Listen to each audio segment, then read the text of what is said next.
Bé, comencem ja, perdoneu pel retard, ho sento, ha sigut un petit problema técnico que hem pogut solucionar, espero. Voy a hablar en castellano porque así me entiende también Susan Meiselas, que está con nosotros, y los invitados que vienen de fuera.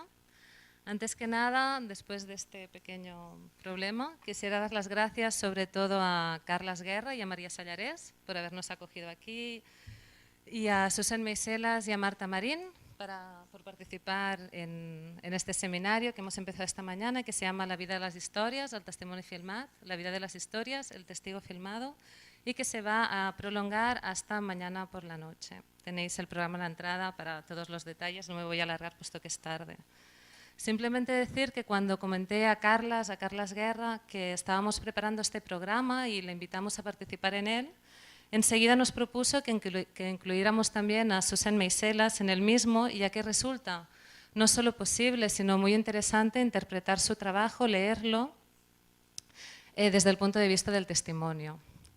También nos pareció muy interesante y estimulante hacerlo en el marco de las prácticas audiovisuales, teniendo en cuenta que Susan Meiselas es mayoritariamente fotógrafa y su trabajo es principalmente conocido como tal, pero sin embargo, visitando su exposición, como vamos a hacer a continuación, nos damos cuenta enseguida de que la dimensión audiovisual y la imagen en movimiento están muy presentes también en su obra.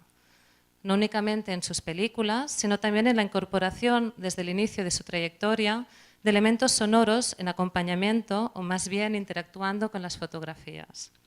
De modo que enseguida pusimos en marcha esta colaboración. Carlas nos puso a disposición del seminario este auditorio magnífico y es por eso que a partir de las 5 de la tarde Carlas y Susan Meiselas van a estar dialogando aquí detrás mío y luego nos propondrán una visita comentada de la exposición.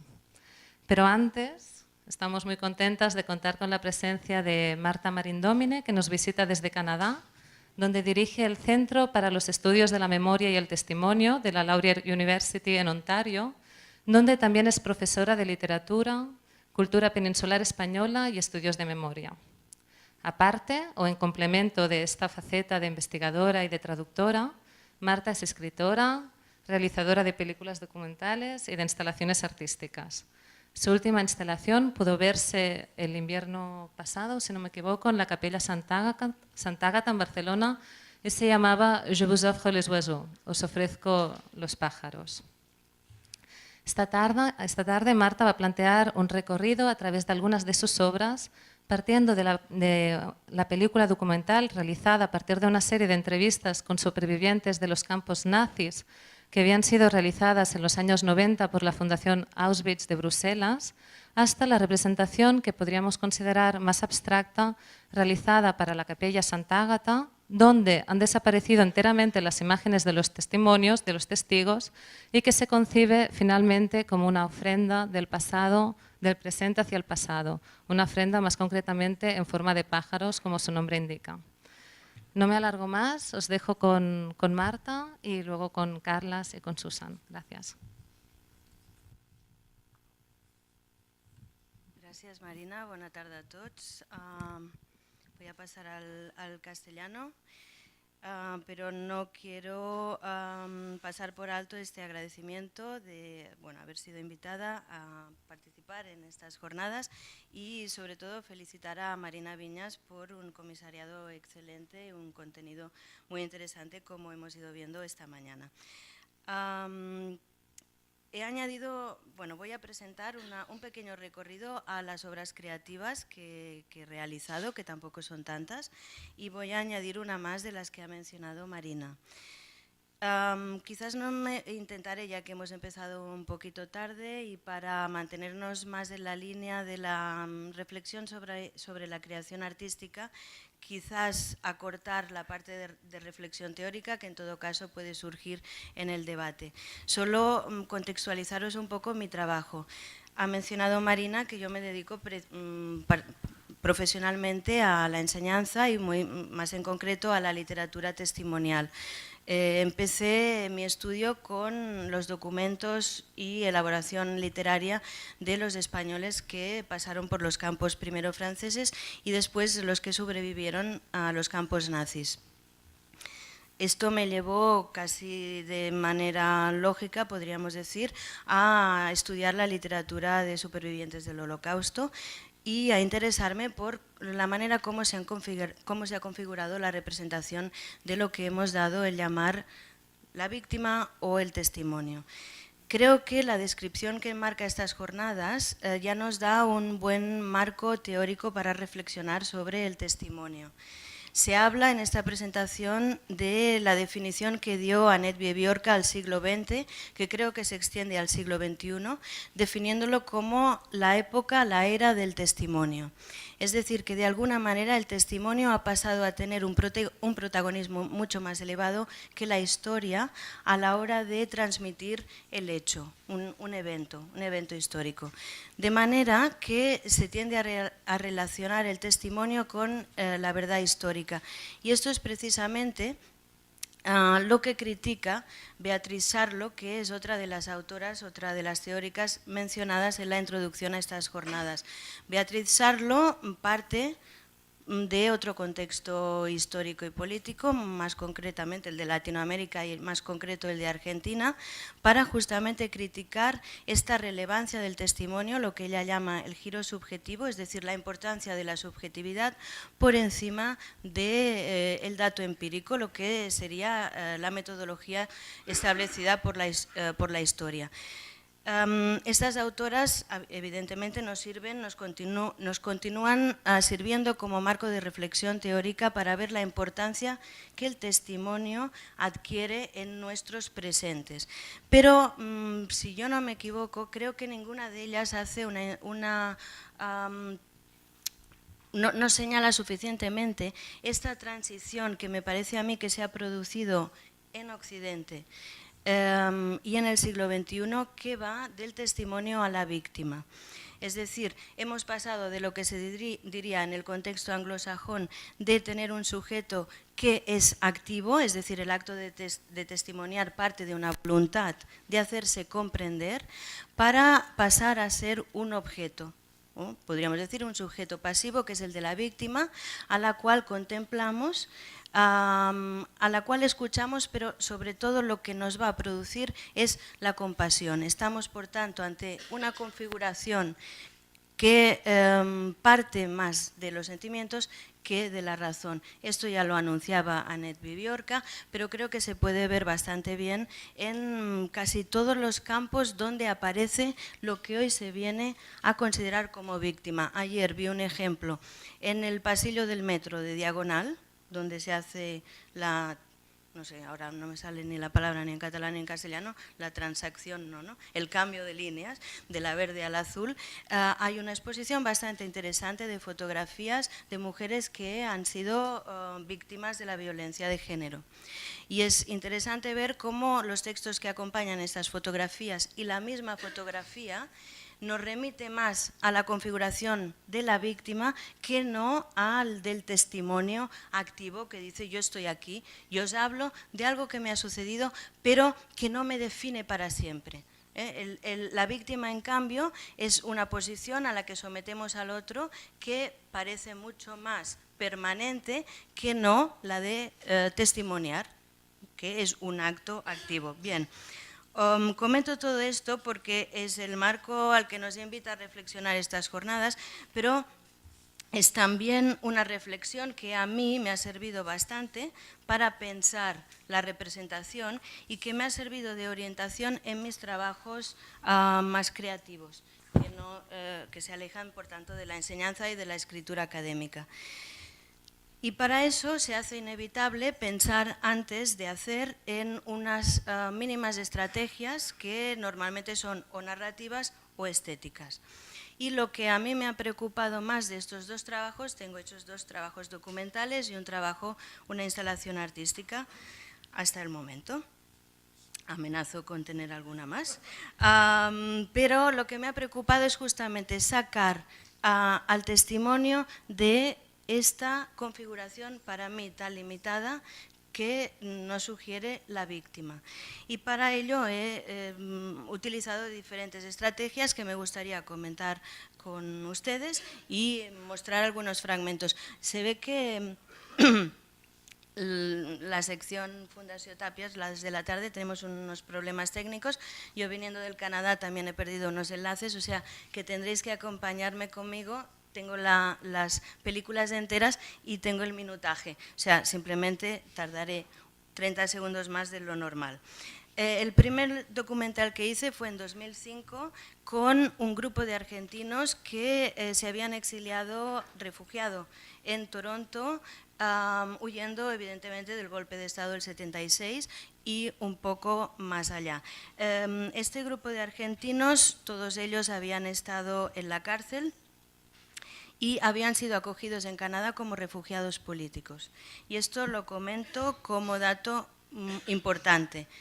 En Canadá, como en tantos otros países, se acepta el refugiado político siempre que no haya estado involucrado en luchas armadas.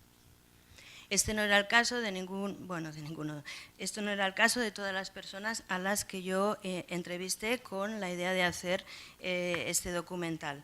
Y esto explica por qué estas personas desde el 76 hasta el 2005 no habían testimoniado, contrariamente a lo que pasa con la comunidad chilena, por ejemplo, que ha sido una comunidad con menos desaparecidos, pero en cambio mucho más activa a la hora de testimoniar y también de elaborar obras artísticas alrededor del testimonio. Por tanto, en 2005 yo entro en contacto con este grupo de argentinos que ya, por tanto, llevaban 20 y tantos años en Canadá, jamás habían testimoniado y además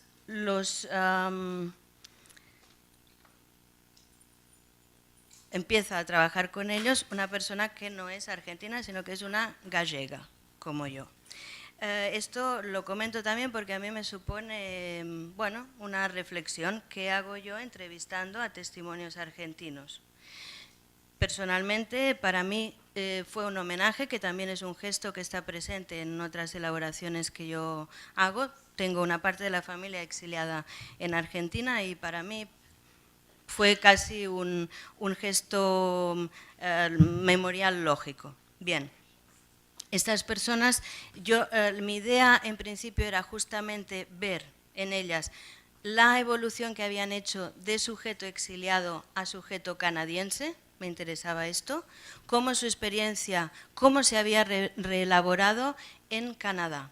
Y me hubiera gustado filmarlos dentro de un espacio que ellos hubiesen escogido. Unos me dijeron la biblioteca, otros un bosque, esto no fue posible. Debido a mi amateurismo, por un lado, y por no atreverme a forzarlos, es decir, yo no era ni seré nunca Landman. Y vi que estaban muy incómodos saliendo de sus casas donde yo los entrevistaba. Entonces decidí abandonar esta relación entre testimonio y paisaje y dedicarme simplemente a escucharlos. Ante la escucha, las entrevistas previas que hice antes de filmar, me di cuenta que tenía no solo el hecho inédito en aquel momento de testimonios, gente ya mayor que no había testimoniado nunca, sino que además los testimonios, 4 de ellos mujeres, habían dado a luz en la cárcel y habían estado con sus bebés en la cárcel y que por tanto el material se estaba haciendo documentalmente bastante significativo. Pero en el terreno concreto de cómo representar este testimonio, decidí primero que hablaríamos en inglés. Hablarían en inglés y yo también les daría las preguntas en inglés, aunque yo no salgo en el film. Todos tenemos acentos, pero me interesaba justamente ver que ellos formaban parte del tejido canadiense. Y esto fue bastante interesante porque podía yo haber pedido una beca si la hubiese hecho en español, porque Heritage Canada, el Ministerio de Patrimonio Cultural, subvenciona trabajos en lenguas originales. Pero yo decidí que se haría en inglés, que llegaría a más gente también. Esta película al final fue la película que abrió las conmemoraciones del 30 aniversario de la conmemoración del golpe de Estado. Y fue la asistencia bastante masiva. La otra cuestión para mí importante era que en la medida de lo posible los filmáramos con una luz bella, una luz tipo vela, que para mí es bella. Y la otra es, entre otras cosas, dar importancia a los planos de sonrisas, algo que también se repite en el segundo documental que he elaborado, y que aportaran objetos o cuestiones que ellos querían aportar al margen de las preguntas que yo comentaba.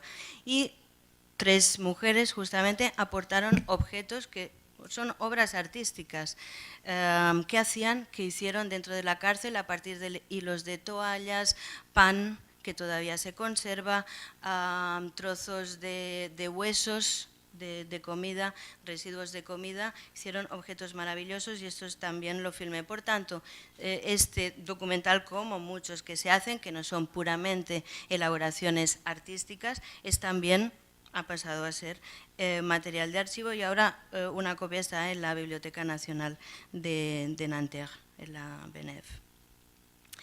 Bien, voy a mostraros, por tanto, ejemplos de lo que acabo de comentar y otra cosa que me parecía importante era que ellos tuvieran el poder de decir cuándo cortar. Normalmente ya sabéis que cuando se filman solo la directora, la realizadora, corta las escenas, pero el pacto era este: cuando se encontraran incómodos, cortaba. Lo que pasa es que esto es una pequeña trampa, me he ido dando cuenta con el paso del tiempo, porque yo filmé y decidí que la edición saliera cuando ellos dicen cortar. Por tanto, esto también se puede problematizar porque está allí. Pero bueno, la idea era ver que son testimonios que a veces vacilan, que son testimonios que a veces tienen sus dudas, tienen sus vacíos de memoria y sus temores. Y me parecía importante mostrar esto. El título también fue interesante, es La venganza de la manzana, y se basa en un poema de una poeta también superviviente de los campos argentinos, Alicia Parnoy, que vive en Estados Unidos y tiene una versión en castellano y tiene una versión en inglés. Básicamente lo que están diciendo, la venganza de la manzana es la sidra. Seremos como la manzana que aunque se pudra se convierte en sidra y vendremos, estaremos allí para vengarnos. La idea de la venganza a mí es un aspecto del testimonio que me interesa muchísimo y es un aspecto que, como hemos comentado esta mañana, ha quedado bastante evacuado de la configuración testimonial. ¿Qué hace el testimonio con su rabia y con su deseo de venganza? Porque nos hemos ido creyendo que el testimonio está libre de todo sentimiento impuro, podríamos decir. Es un testimonio bastante crístico y bastante idealizado. Bien, entonces, empezando por el título, la idea de la venganza me interesaba que quedase reflejada. Y ahora tendréis que bear with me, como dicen los canadienses, porque tengo que esperar que el wifi funcione.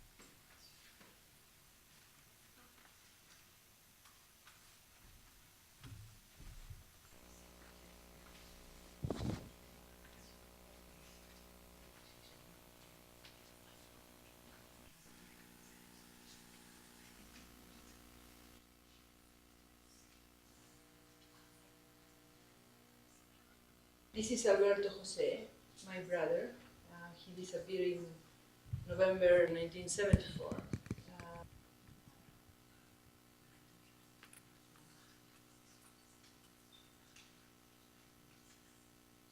I knew that my life was at risk because I had been a military.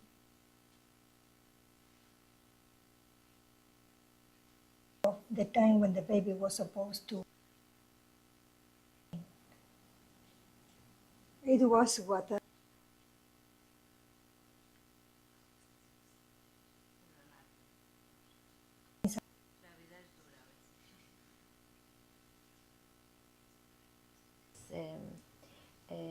situation in Argentina, particularly in the north. I grew up in this kind of town and very close to a shanty village, and what I can remember is that my father has a little grocery corner store. With nursing, I thought was the good way to get close to somehow question the north in photo, and we passed there for different stages. At the beginning, well, to start with, I was pregnant of my first son.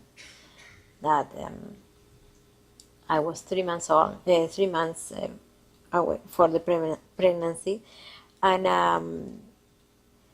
I was taken to a prison that was not open still for women at this point in this particular time. So in a group of about 10 women, everybody young, in the early 20s, we were taken to this this pavilion in this big jail that was the big inauguration of the women, political prisoner women. And this was a big room, I would say, about 25 meters wide by 50 long, and we were just a few women there. But as the time went by, this pavilion was getting crowded and crowded because it was increasing a lot the number of people who were detained. And by that time, I had my son, and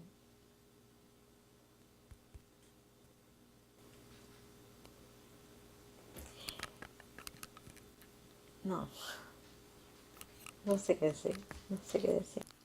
Bueno, esto para mí era importante, sobre todo teniendo en cuenta el contexto.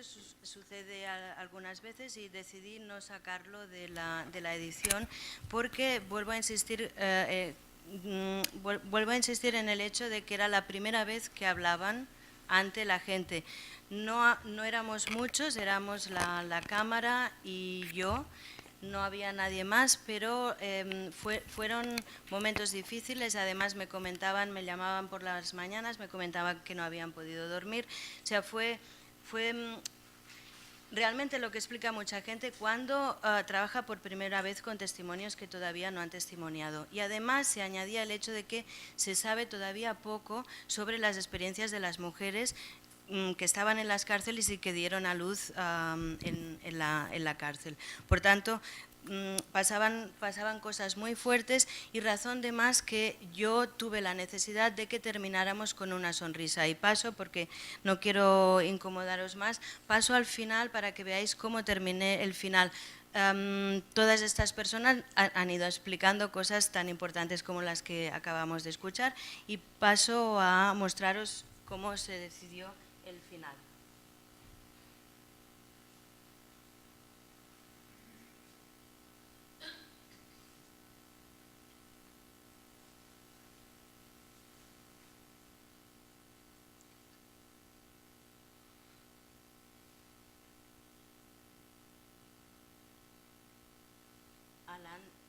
Alain René decía que no se podía pasar en el momento de montaje, que era horrible pasar el testimonio, pasarlo como lo estoy pasando ahora, porque todos hacen muecas y es una falta de respeto. Y por tanto soy muy consciente de lo que estoy haciendo, pero no lo he podido evitar. Bien, en este momento esta persona les comentaba qué quisieran hacer, si querían volver al Canadá, a su país de origen, Argentina o no. Y la mayoría de ellos decían que no. Y en este caso es una persona que va a decir que es un aficionado a los caballos y que lo que más le gusta de Canadá es los estadios con caballos y que él incluso quisiera llegar a ser un caballo. A partir de aquí el documental pasa a ser otra cosa, que es el final. With my political engagement and my liking of horses, my comrades didn't understand that, you know. I mean, they would have like me to have another kind of hobby or something like that. Actually, they hated and they threatened to expel me, but finally I think I made them understand that it was okay, you know. I wasn't gambling my mother's house or things like that. I just love the horses, and I took some of them with me sometimes, you know.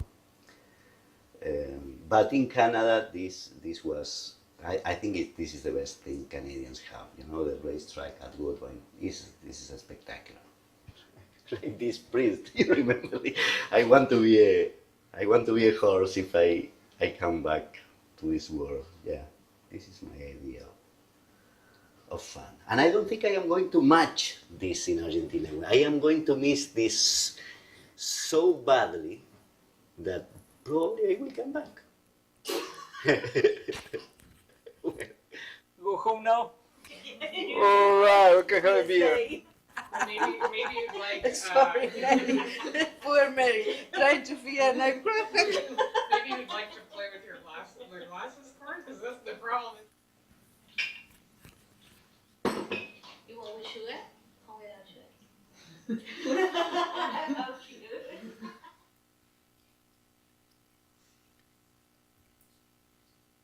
Bueno, y aquí es cuando aparece el poema. Me parecía que la risa es una de las maneras de manifestar la venganza, ¿no? En el poema se dice que la manzana podrida da sidra, pero la víctima con su risa también es una manera de ejercer la venganza, ¿no? Bien. Muy rápidamente les paso al siguiente documental. Este fue un documental que es muy interesante, que me cueste tanto convencer a la gente que es un material de archivo, porque siempre que lo he pasado acaban pensando la gente que yo he filmado estos testimonios.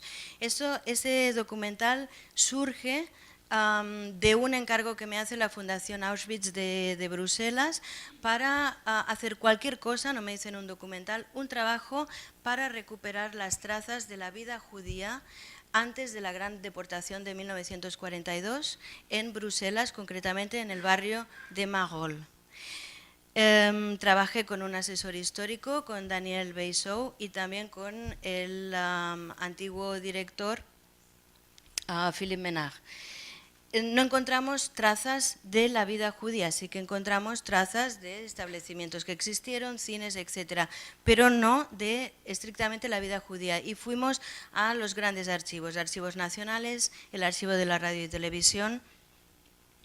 En el caso concreto intentábamos encontrar documentos radiofónicos y no encontramos nada. Y entonces, pues vino lo que a veces viene y que tienes más a mano. La Fundación Auschwitz tiene un fondo de archivos audiovisuales de supervivientes de los campos de concentración, mayormente Auschwitz, y voy a hacer algo con estos archivos. Entonces, de estos archivos busqué aquellas personas que habían pertenecido al barrio de Marolles, y lo que hice es hacer un trabajo de edición previo, de guión previo, para seleccionar aquellos fragmentos de las personas que explicaban cómo se había vivido la vida cotidiana, en qué escuelas habían ido, cómo se habían divertido, dónde habían ido a bailar, a qué cines, etc. Y de esto surgió este documental que se llama Mémoire Juive, del barrio de Marolles en Bruselas. Se presentó primero en 2012 en el espacio MAC. Esto es el barrio de Marolles hoy en día. Ha sido siempre un barrio de alta inmigración, es un barrio popular. Principios del siglo XX era el barrio judío de la parte central de Bruselas. Después acogió inmigración económica de antes de la guerra proveniente de España y de después de la guerra civil española, y hoy en día es un barrio mayormente magrebí. Aquí, en una de estas, ahora se ha trasladado, en esta calle estaba la Fundación Auschwitz. Hay trazas de, evidentemente, otros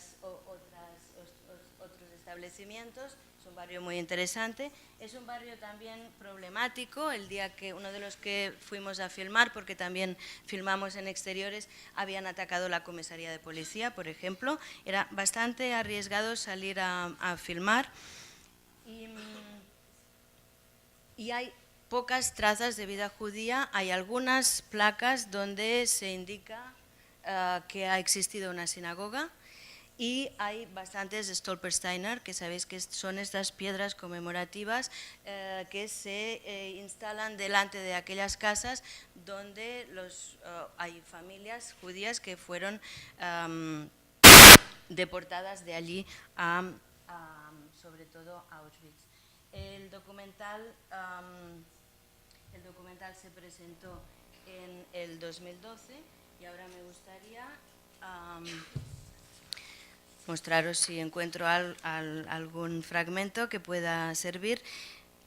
Otra de las cuestiones que me interesó es buscar también fragmentos que explicaran cómo era la vida cotidiana del barrio de Magol antes de, como he comentado, 1942, y también paralelamente encontrar fragmentos donde se viera la joie de vivre de esta gente antes de la deportación. O sea, mi idea siempre es cómo hacer para sacar la víctima de esta configuración patética que tenemos de la persona que ha pasado por una experiencia límite.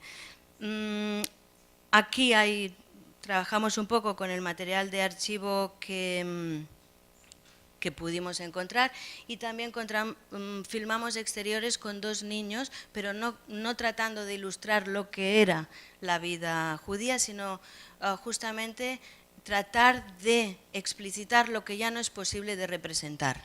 No ilustrar, sino sugerir. Bien, os mostraré, para no haceros esperar con mi selección de archivos, una experiencia que explica una persona que fue por primera vez al cine y comió patatas fritas que no eran kosher.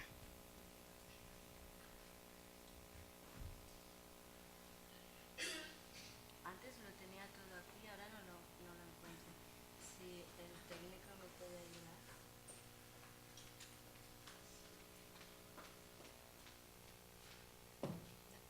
Vaig molt de pressa.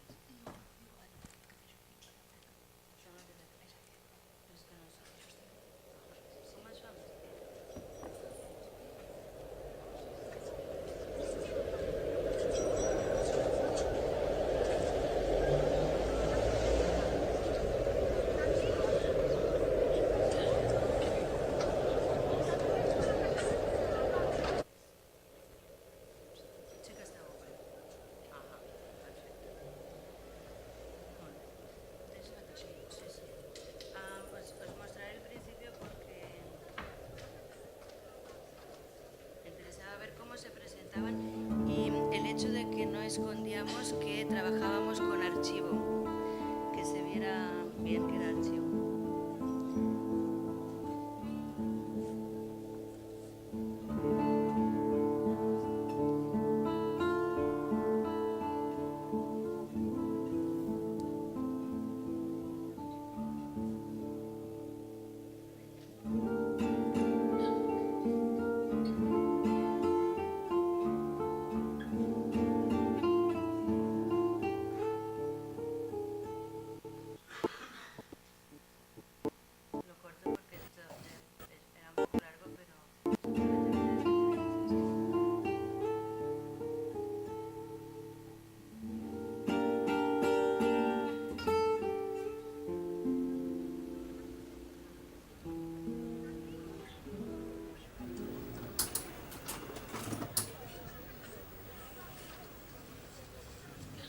Me présenter. Bon. Mon nom est Bernard Joseph. Alors, depuis près de 2 ans, je suis le baron Maurice Goldstein. Mon nom est Maurice Pioro. J'ai un 2e prénom, un paradin dans la famille, Victor. Je m'appelle Kishka Henry. Eh bien, mon nom est David Blum, j'ai encore 2 autres prénoms qui ne figurent pas sur ma carte d'identité parce qu'on les a oubliés. Je m'appelle Hélène Gankarska, c'est-à-dire en hébreu c'est Chaya. Chaya veut dire vie en hébreu. Et nous sommes arrivés en Belgique, mes parents et moi, je devais avoir 4 ou 5 ans.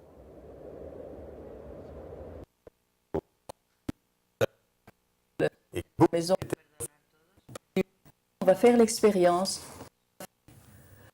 Ont décidé de créer une synagogue sans rabbin. Donc il n'y a pas de bagarre. Ça, c'est très bizarre. J'ai commencé par aller dans un mouvement religieux, Bnei Akiba, et puis... et mon père trouvait déjà que ce n'était pas si bien des filles et des garçons ensemble, ça ne se fait pas. Et quand j'ai quitté la Bnei Akiba pour rentrer à la Chomère, je ne l'ai pas dit à mes parents. Je me souviens d'une anecdote. Nous étions donc encore assez petits tous les trois, et la commune de Saint-Gilles, quand j'allais à l'école à Saint-Gilles, organisait ce qu'ils appelaient les dimanches récréatifs. C'est-à-dire que tous les dimanches, il y avait une séance de cinéma à l'école Place Bethléem, parce que c'était une grande école. Et on avait une carte, et une semaine, c'est les garçons qui payaient, une semaine, c'est les filles qui payaient. On payait 50 centimes pour rentrer. Donc c'était l'après-midi. Et nous recevions de nos parents 25 centimes pour acheter quelque chose. 25 centimes, on avait un bâton de chocolat avant la guerre. Et en sortant, moi j'ai dit à ma sœur, je vais acheter un sachet de frites. Il y avait un marchand de frites. Et ma sœur m'a dit, mais Hélène, ce n'est pas cachère. Je dis, mais justement, on va faire l'expérience. Si je meurs, vous savez que vous ne pouvez plus jamais en acheter. Mais je voulais savoir. J'ai acheté mes frites, je les ai mangées. Et mon frère et ma sœur ont même grignoté. Naturellement, on n'en a pas parlé à mes parents. Pour 25 centimes, on avait un grand paquet de frites. Básicamente ya veis, supongo ya veis cuál es la estrategia. La estrategia, bien, para decirlo en una frase muy corta, mostrar que se eliminó una vida europea. O sea, es muy diferente hablar de la víctima y situarla siempre alejada de nuestras experiencias, tanto del pasado como del presente, como mostrar el holocausto, que es esto, a partir de la vida que se ha eliminado para siempre, es el gozo de vivir. No sé si me explico, porque normalmente no es como la víctima la hemos congelado, no hay más acá de la víctima ni más allá de la víctima. Y mi interés, que creo que es una cosa que tenemos que elaborar bastante en Europa y sobre todo en la península ibérica, es tener claro que lo que se ha exterminado son personas y, por tanto, la vida. Finalmente, ya paso a hablaros de la instalación que he hecho.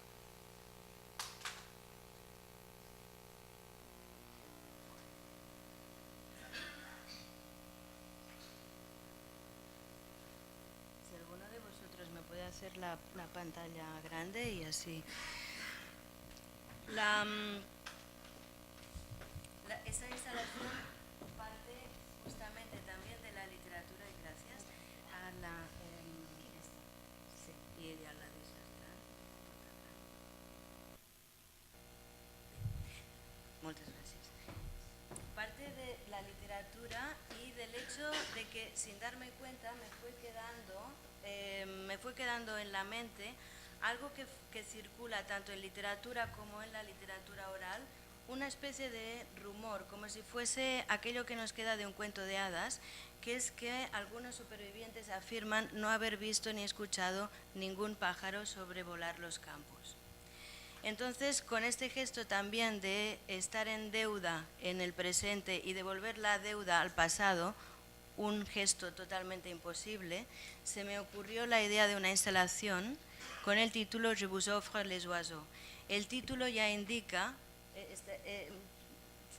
tendría que circular por cualquier parte del mundo con el título en francés y con el subtítulo en la lengua de acogida. Pero esta imposibilidad de que el receptor encuentre una identificación inmediata en una lengua que no es la suya, en este caso el francés, ya se quiere indicar un decalage entre el acto de memorializar y el hecho de volver al pasado. O sea, es imposible, la memoria nunca nos puede devolver el pasado al 100% y por tanto, por decirlo de una manera semipoética, la deuda siempre será eterna y los hechos del pasado no se curan con ninguna posible reconciliación ni retribución. Soy bastante crítica con las políticas de memoria, pero esto es aburrido hablar de ello y por tanto prefiero hacerlo a través de las instalaciones. Entonces, esa instalación quiso en un principio devolver los pájaros que los supervivientes y los que no sobrevivieron nunca escucharon o vieron en los campos de concentración y concretamente en Auschwitz. De todas maneras, durante mi investigación descubrí, y aquí entra de una manera totalmente casual el verdugo, que un SS, Günther Niethammer, que era un ornitólogo bastante famoso, responsable del Museo de Ornitología y Ciencias Naturales de Berlín, pidió ser destinado a Auschwitz-Birkenau, lo que los alemanes llamaban la zona de interés, que es mucho más amplia que lo que hoy conocemos como el campo de Auschwitz-Birkenau. Y estuvo allí, iba por periodos de meses, se estuvo un primer año y pudo hacer observación de pájaros. Y publicó un catálogo que no ha sido traducido, pero que se encuentra en internet, de 127 pájaros distintos. Entonces, con un artista sonoro, Josep Manuel Berenguer, decidimos elaborar una pieza sonora hecha con los cantos de 127 pájaros catalogados por Niethammer y que habían sido grabados justamente en la zona de Auschwitz, el Auschwitz renombrado por los nazis. Es decir, la instalación, por tanto, consta de un trabajo visual de filmación en Auschwitz, en un panel que está en el suelo donde se representan las imágenes icónicas que conocemos de Birkenau por la entrada, y en la pared, en esta pared, esta es la capilla de Santa Ágata en Barcelona. En la pared se representa lo que es el campo de, ¿cómo es diuen bedolls? El bosque de abedules, de aquí le viene el nombre de Birkenau, al campo donde se construyó el campo de exterminio. Entonces, lo que se quiere conseguir aquí es un contraste entre las imágenes del campo y las imágenes que pueden ser percibidas, como en buena parte son percibidas por la población polaca de Auschwitz hoy, del bosque de abedules. Hay zonas de picnic en Birkenau, por ejemplo. Entonces, a medida que se avanza en la instalación, se avanza por la instalación sonora propiamente dicha, 8 altavoces que van reproduciendo de manera aleatoria, no es un loop, sino que se van reproduciendo de manera aleatoria el canto modificado de 127 pájaros. En los paneles que hay a continuación hay información sobre qué es la zona de interés, los 127 nombres de los pájaros, tal y como los catalogó Niethammer, en latín, en catalán, castellano, francés e inglés. La exposición está en las 4 lenguas. Después hay una información de lo que fue Auschwitz, testimonios que han escrito sobre el hecho de no haber escuchado nunca a ningún pájaro en Auschwitz y un escrito mío sobre que parte de una reflexión sobre la experiencia del espacio en Auschwitz. Pero esto es la instalación vista desde arriba. Y lo que no se ve bien, no se ve muy bien, esto va un poco lento, no es del todo culpa mía. Aquí, en el margen de la derecha, hay otra columna donde el visitante, la persona que visitaba la instalación, podía ofrecer un canto de pájaros tocando la columna. Emergía un sonido de un pájaro y al final, el día de la clausura de la exposición, Josep Manuel Berenguer hizo también una composición sonora con los cantos ofrecidos en este caso por los visitantes de Barcelona. Y acabo mi exposición, espero, con un pequeño recorrido con mi iPhone, pero que no se abre. Qué pena. ¿Cómo es que no se abre? En Canadá se abría. Aquí ya una instalación, pero bueno, hemos perdido. No sé, yo pierdo los enlaces cuando vengo a Europa. Bueno, simplemente para que pudierais escuchar, me sabe mal que no se pueda escuchar, a ver si lo recupero así. No, bueno, simplemente era ver esto que os acabo de mostrar, pero con el sonido de los pájaros. Bueno, lo dejo aquí.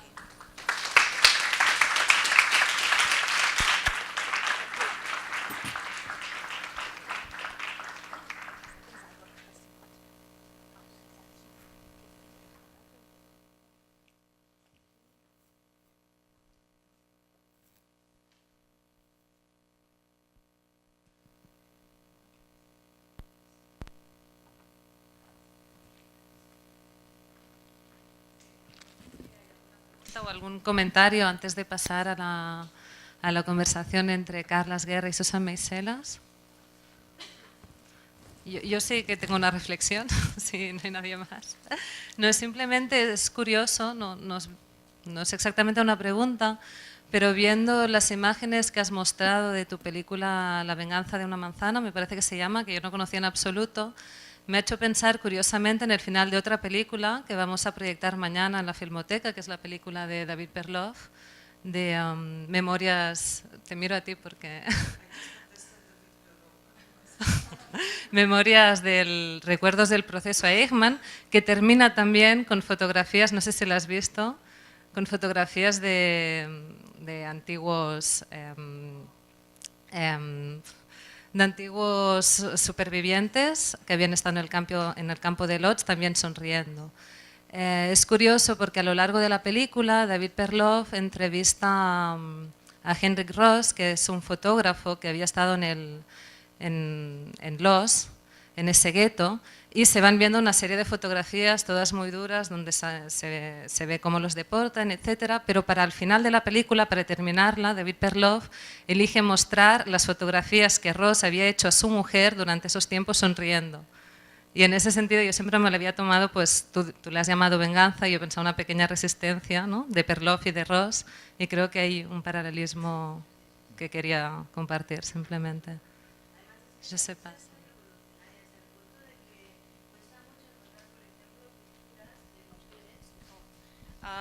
Mujeres, es muy difícil en la historia de la pintura occidental al menos encontrar imágenes femeninas riendo, no sonriendo, riendo.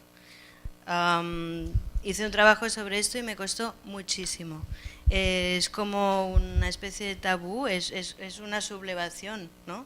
Bueno, no sublevación, es un acto, como tú dices, de resistencia. Y mostrar los dientes casi siempre es muy difícil. Por tanto, la risa a mí me interroga, muestra también una distancia, ¿no? Aquí estoy yo, no me has destruido, por decirlo así, ¿no? Je ne sais pas, Yael, si tu as quelque chose à dire sur la fin du film, le film qui finit avec les photos de la femme de Ross souriant. Okay. C'est-à-dire, je vois 2 films.